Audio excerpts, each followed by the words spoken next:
but it feels relatively musical. You know, I mean, not relative. That does feel that doesn't necessarily.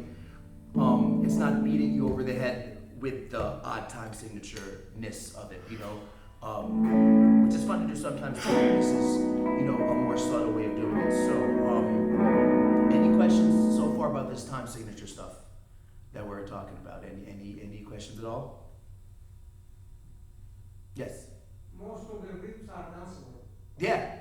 This is all dance music. This is Eastern European Balkan dance music. I used to play Balkan weddings, and 3 songs in, there'd be a drunken Bosnian guy in a tracksuit with his arm around you while you were playing this stuff. You know, it was great. But this is very much my grandma. You know, babushka wearing old lady used to be able to dance in 7 or 9 or 11, and didn't know that it was weird. You know, she wasn't like, check me out, I'm a prog rock musician or anything. It was like, it was just what you did, you know. So that's a cool element of these sorts of things, is that like you can make all this stuff that is fun and intellectual to play.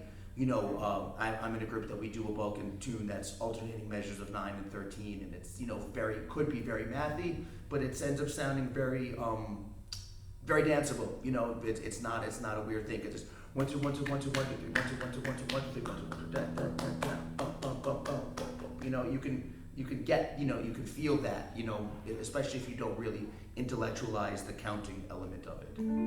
So, you know, the best thing to do, the best way of practicing this is you have to practice odd times with a metronome, because there's no other way. I mean, in general, you have to practice with a metronome. Just as if you're not practicing with a metronome, you're not really practicing. You know, that's my opinion.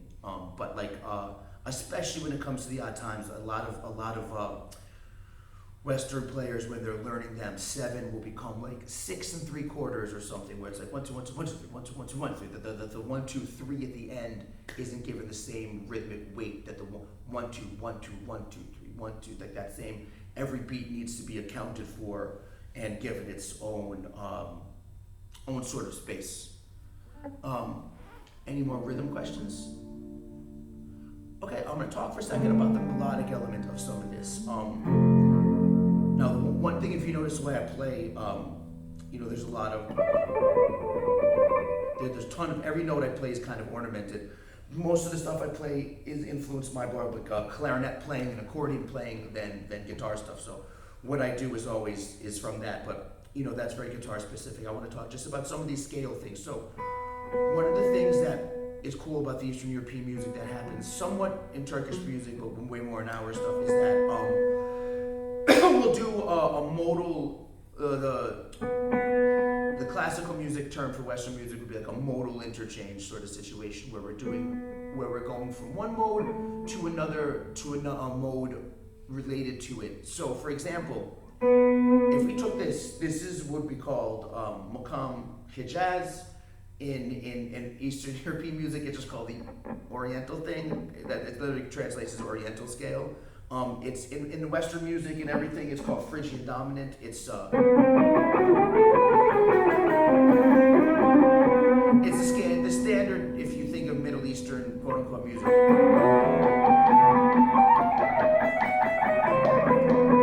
Root, minor second, major third, fourth, 5, minor 6, minor 7, 1. And there's tons of variations on it. There's like a jazz car, we have a major 7th.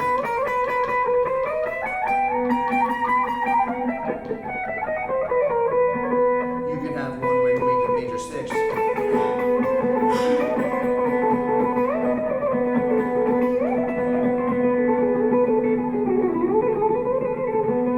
Or you can have ones where you combine, you know, major 6 on the way up. If my phrase is going up, I use this major 6. If my phrase is going down, a minor 6.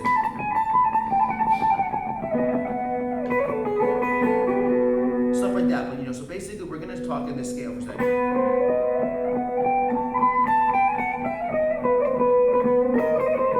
So a lot of tunes are in that. Now that would be in the West, you would consider that the 5th mode of the harmonic minor scale. So if we had a harmonic minor scale, and we did that the 5th, that's the scale we just did. So Phrygian dominant, harmonic minor fifth mode, Makam Hijaz, whichever, whatever you want to call it.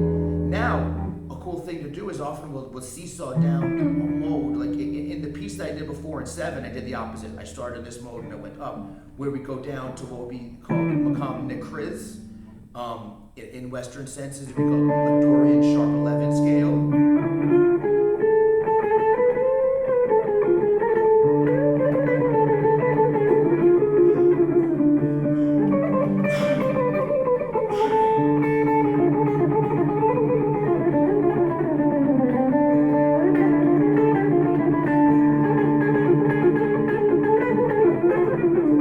Very distinctively Eastern European sound.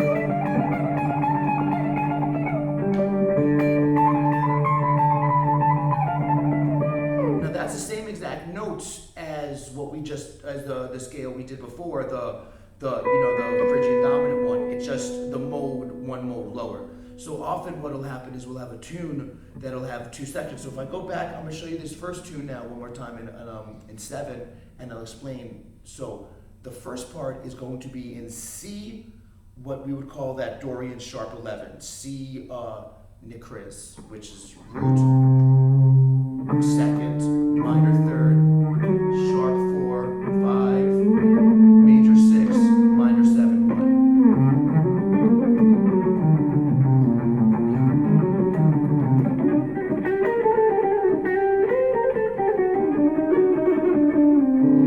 Now if you do that same exact scale, moving in here, starting on the second, we get that other mode, 1, flat 2, major 3, 4, 5, minor 6, minor 7.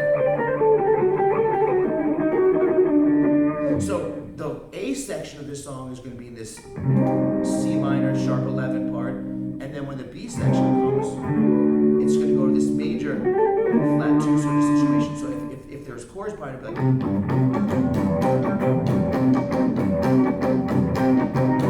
next part.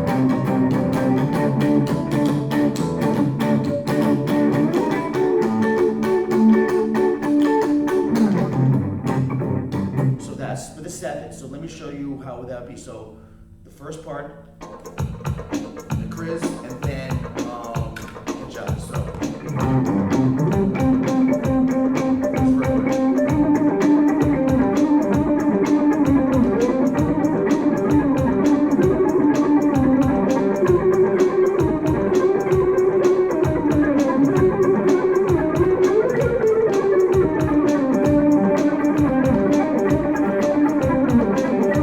next part.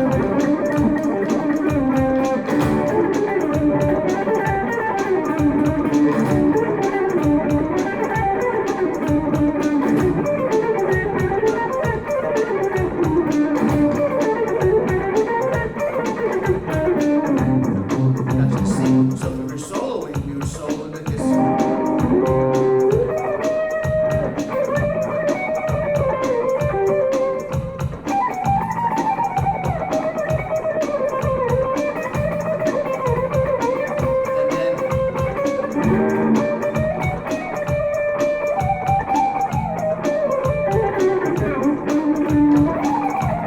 And then this one goes.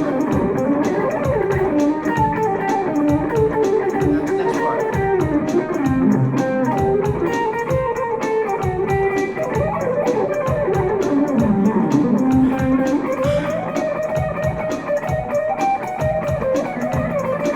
to D.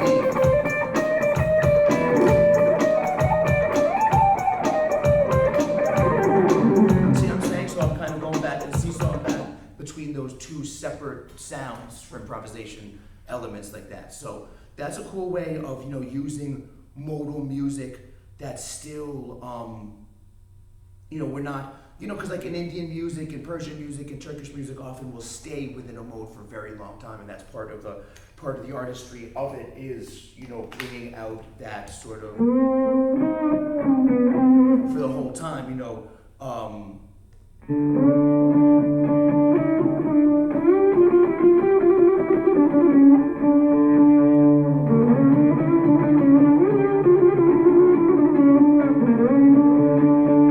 can say these combination notes really long time.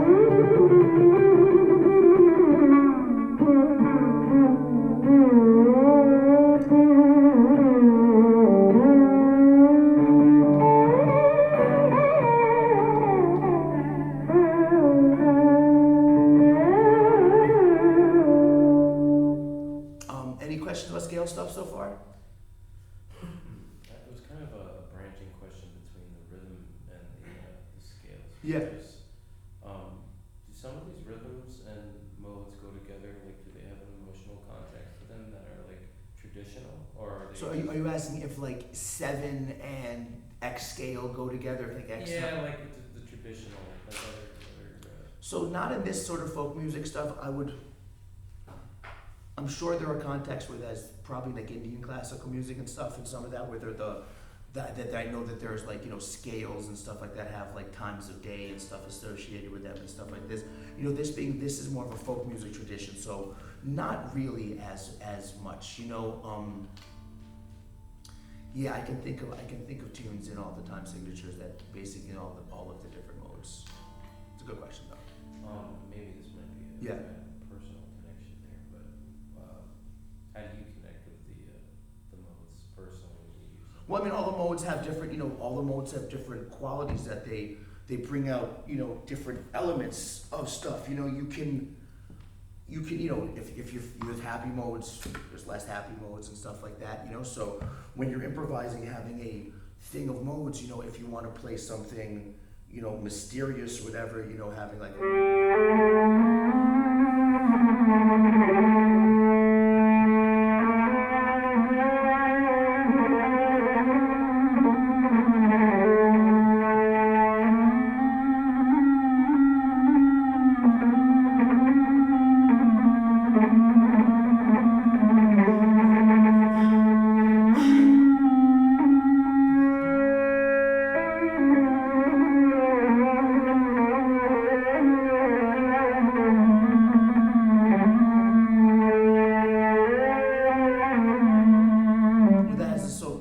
if I'm feeling like that, I'll play that. But if I'm not feeling that, you know, if I play a major scale that has a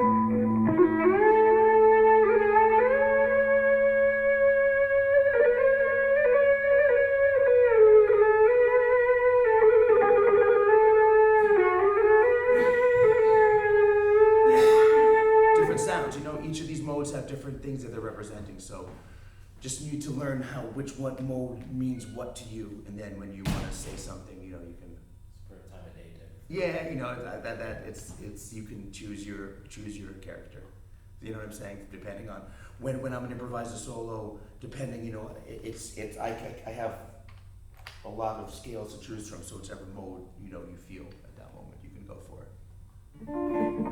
Any other questions so far? This is interesting. This is normally. There's most like half of this stuff is questions, so I'm filling in more. So yeah, so when it comes to, you know, there's some of the scale stuff, you know, now, you know, there's so many different combinations of scales. So like, you know, we can look at stuff where, you know, the concept of the drone being a very stationary thing is very important. You know, we can look at a scale like this. This is good. I'm going to play something. The music of Azerbaijan is called Mugam music, and it's very, very, very intense music. And I'm going to improvise for a second in this scale. And so the cool thing about this scale is that the note that we keep on droning on this is not the root. So I'm going to improvise a bit, and then we can guess which the root is afterwards. I shouldn't have even said that this wasn't the root. So now you know that this is the root.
So our ear would normally very much hear this as the root, but the root is,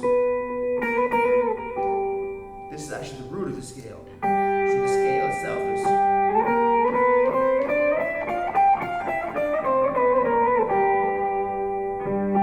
but if I put the root there, this is a totally different mood.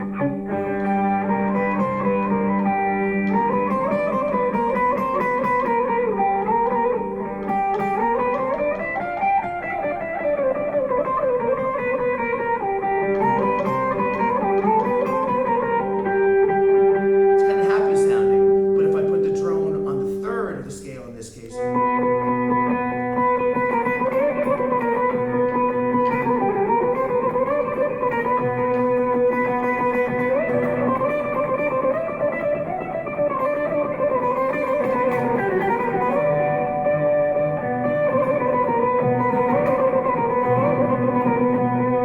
it's a lot more intense and dark sounding. So that's an interesting concept, whereas we would view those as separate modes, like the same way we wouldn't look at a Lydian scale and a major scale the same, even though or a major scale and a minor scale and a Lydian scale the same, even though B minor and F and G Lydian are the same notes. We wouldn't look at those as we would just view those as distinctive modes, whereas here having the drone in a separate note it's an interesting concept. So when you're a good thing to work on when you're playing with modes is to really play over drone, because then you can really bring out the quality inherent in each mode. So as we were talking about stuff, a Lydian.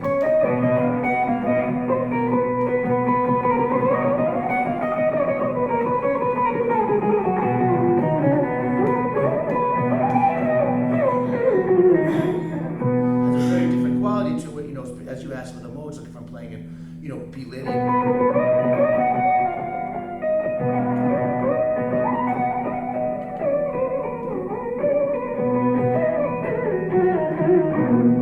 That's a very different quality than if I was going to play in B low key.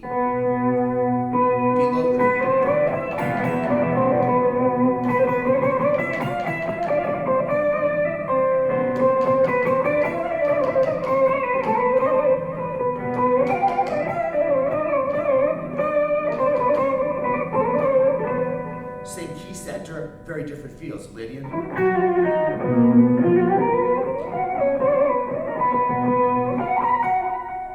that kind of happy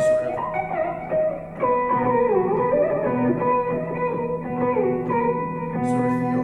Low grid does not have happy feel. So it's up to you also as a player to bring out what's inherent in that. I was my phrasing. I was kind of bringing out that sourness when I played Lydian.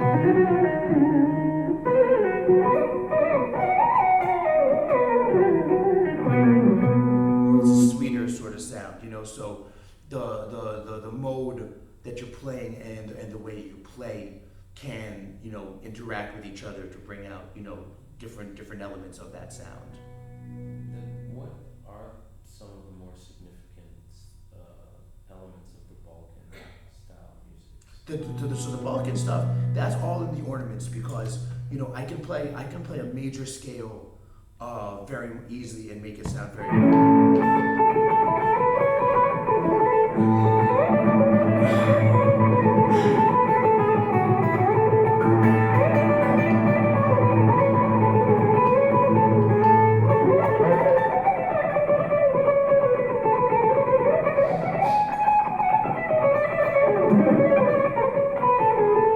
I can make that Balkan sound,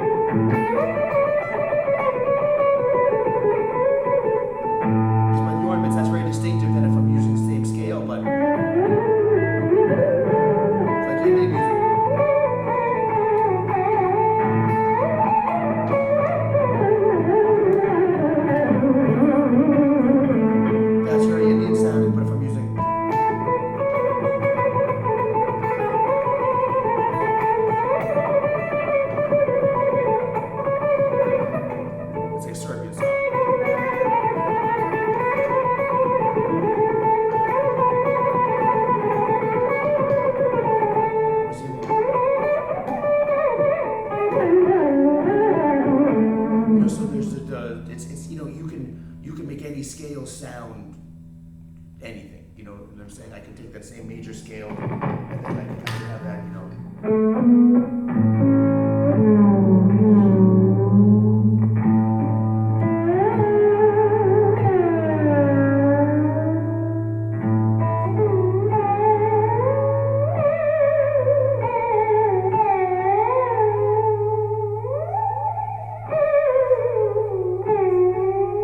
Get that very distinctive Indian sound like that. I can play the same thing now.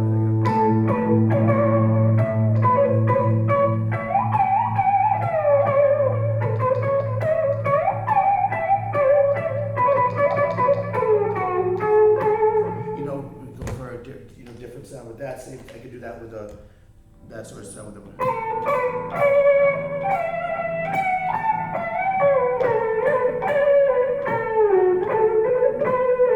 You know, see, it's just all the way you reflect those notes. That was all just a major scale. Same thing as that, you know, could sound. Same thing, you know, so. Okay. Any questions on any more of the guitar stuff or any guitar stuff? Or I'll be playing tonight here. I'm in a group called Consider the Source. If you like this stuff, want to check it out. I have a lot of music out and everything. And we travel, tour most of the year and everything. So, hope this was educational. Hope you guys learned, got some stuff from this. Yeah. You know, there's you know, there's so much more. You know, I don't want to overload, you know, like stuff. But one last thing, I guess, with the microtonal thing, just to know, like, so when it comes to microtones, you know, there's a lot of different ways of going about microtones, and so we have 12 notes in the Western scale. In Arab music and stuff, often they'll do a quarter tone. So instead of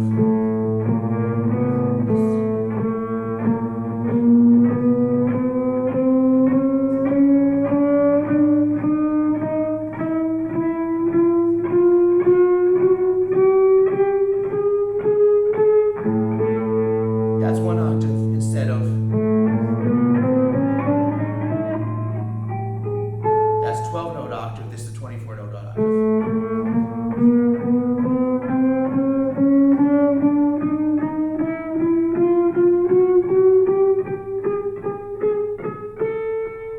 It's still crazy, but then for like Turkish art music, normal they'll divide a whole step into 8 distinctive parts. 1, 2.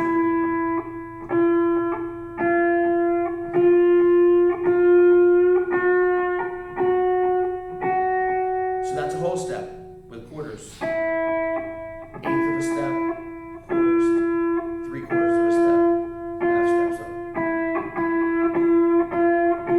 So that's 4 distinctive pitches in a place of where we would think of as the smallest pitch. One half step.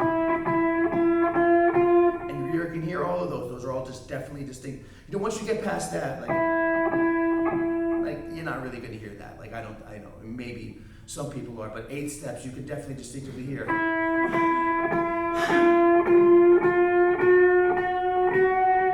So that's pretty weird sounding. There's not an Eastern tradition where you'll go. That's some weird, wacky 20th century classical sort of stuff to have that. But you will choose a note that's maybe, here's my root, here's my minor third, I'll do a second here, this second that is slightly a raised minor second, but below the quarter tone. And this is very common.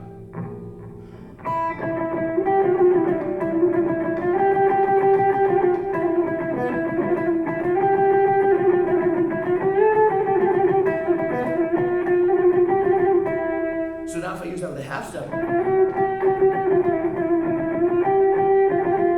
or normal whole step, so it's very distinctive, that quarter tone. Now here's a quarter tone.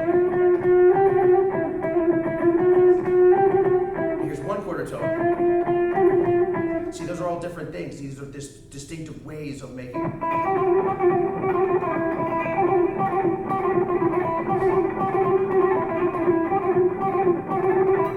That's a common, sort of folk melody like that. So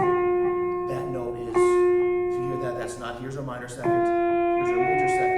Here's our quarter tone. This is below a quarter tone. Eighth of a tone.